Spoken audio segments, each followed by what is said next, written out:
1930 সালে প্রথম বিশ্বকাপে অংশ নিয়েছিল 16 দল। এরপর বিশ্বকাপের ইতিহাসে 3 বার বাড়ানো হয়েছিল দল সংখ্যা। দ্য গ্রেটেস্ট শো অন আর্থের প্রথম সম্প্রসারণ হয় 1982 সালে। সেবার স্পেন বিশ্বকাপে 16 থেকে দল সংখ্যা বাড়িয়ে আনা হয় 24-এ। 1998 বিশ্বকাপে দ্বিতীয়বারের মতো দল সংখ্যা বাড়ায় ফিফা। ফ্রান্স বিশ্বকাপে অংশ নেয় 32 দল।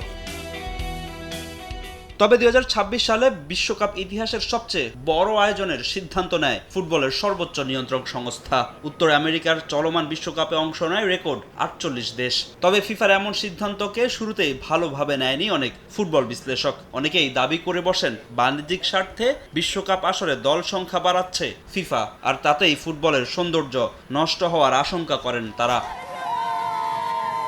তবে বিশ্লেষকদের সব শঙ্কা ভুল প্রমাণিত হয় এবারের বিশ্বকাপে। চমক দেখায় কেপ ভার্দের মতো ছোট দল। এছাড়া সাফল্য পায় আফ্রিকান দলগুলোও, যা শাপে বর হয়ে আসে ফিফা সভাপতি জিয়ান্নি ইনফান্তিনোর বিশ্বকাপ বড় করার পরিকল্পনায়। বিভিন্ন গণমাধ্যমে দেওয়া সাক্ষাৎকারে ইনফান্তিনো জানান, বিভিন্ন দেশের অংশগ্রহণে টুর্নামেন্ট আরও প্রতিযোগিতামূলক হয়েছে।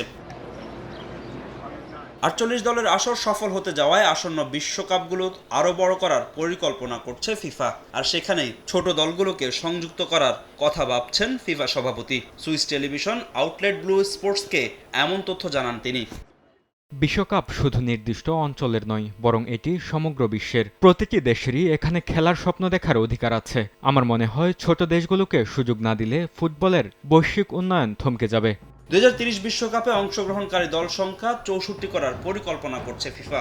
অফিসিয়াল কোনো বিজ্ঞপ্তি না দিলেও পরবর্তী ফিফা কংগ্রেসে এই নিয়ে প্রস্তাব দিতে পারেন বর্তমান সভাপতি। মূলত বিশ্বকাপের শতবর্ষ উদযাপন আয়োজন আরও স্মরণীয় করতে নেওয়া হতে পারে এমন উদ্যোগ।